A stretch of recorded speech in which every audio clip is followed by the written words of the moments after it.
কথায় আছে time and tide wait for none, অর্থাৎ সময় এবং জোয়ার কখনো কারোর জন্য অপেক্ষা করে না। কিন্তু জোয়ার এতটা পাংচুয়াল হলো কি করে? 24 ঘন্টার মধ্যে দুবার জোয়ার এবং দুবার ভাটা হয়ে থাকে। এমন কোন শক্তি বা অ্যালার্ম জোয়ারকে সাহায্য করে নির্দিষ্ট সময়ে হতে?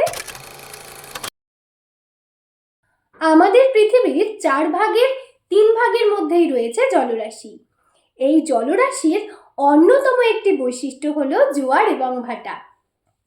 পৃথিবীর বাইরের মহাকর্ষীয় টান বা শক্তির প্রভাবে পৃথিবীর জলরাশি নির্দিষ্ট সময়ের ব্যবধানে একবার ফুলে ওঠে এবং একবার নেমে যায়। এই ঘটনাগুলিকেই যথাক্রমে জোয়ার এবং ভাটা বলা হয়। এই জোয়ার ভাটা হওয়ার জন্য 3টি গুরুত্বপূর্ণ বিষয় হলো সূর্য, চাঁদ এবং পৃথিবীর মধ্যে থাকা মহাকর্ষীয় টান। তবে জোয়ার ভাটা সৃষ্টির জন্য চাঁদের ভূমিকাই সবচেয়ে বেশি। চাঁদ পৃথিবীর খুব কাছাকাছি অবস্থিত হওয়ায় তাদের আকর্ষণ বল খুব তীব্র হয়, যার প্রভাব পৃথিবীর মধ্যে থাকা কঠিন বস্তুগুলোর ওপর না পড়লেও তরল বস্তুগুলোর ওপর তা লক্ষ্য করা যায়। চাঁদের আকর্ষণে পৃথিবীর জলরাশি চাঁদের দিকে কিছুটা ফুলে ওঠে, তখন সেখানে হয় জোয়ার, এবং তার ঠিক অপর প্রান্তে মহাকর্ষীয় শক্তি অনেকটা হ্রাস পায়, তাই সেই স্থানেও ফুলে ওঠে।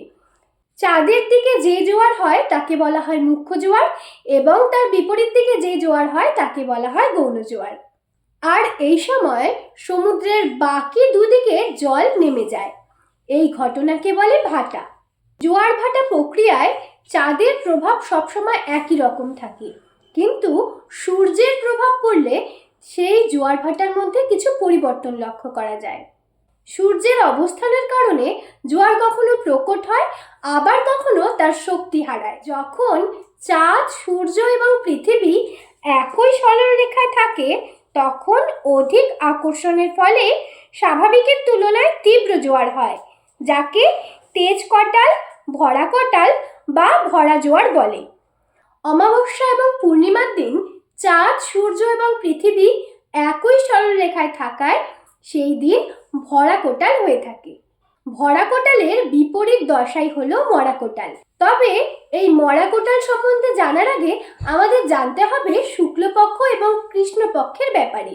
অমাবস্যার পরের 15 দিনে চাঁদকে আকাশে বড় হতে দেখা যায়, এই সময়কে বলা হয় শুক্লপক্ষ।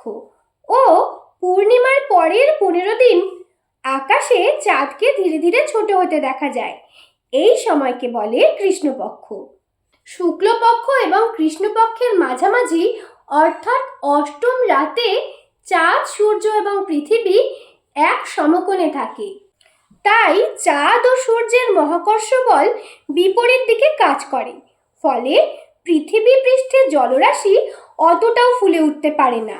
এইভাবে সৃষ্ট দুর্বল জোয়ারকে মরা কোটাল বা মরা জোয়ার বলে।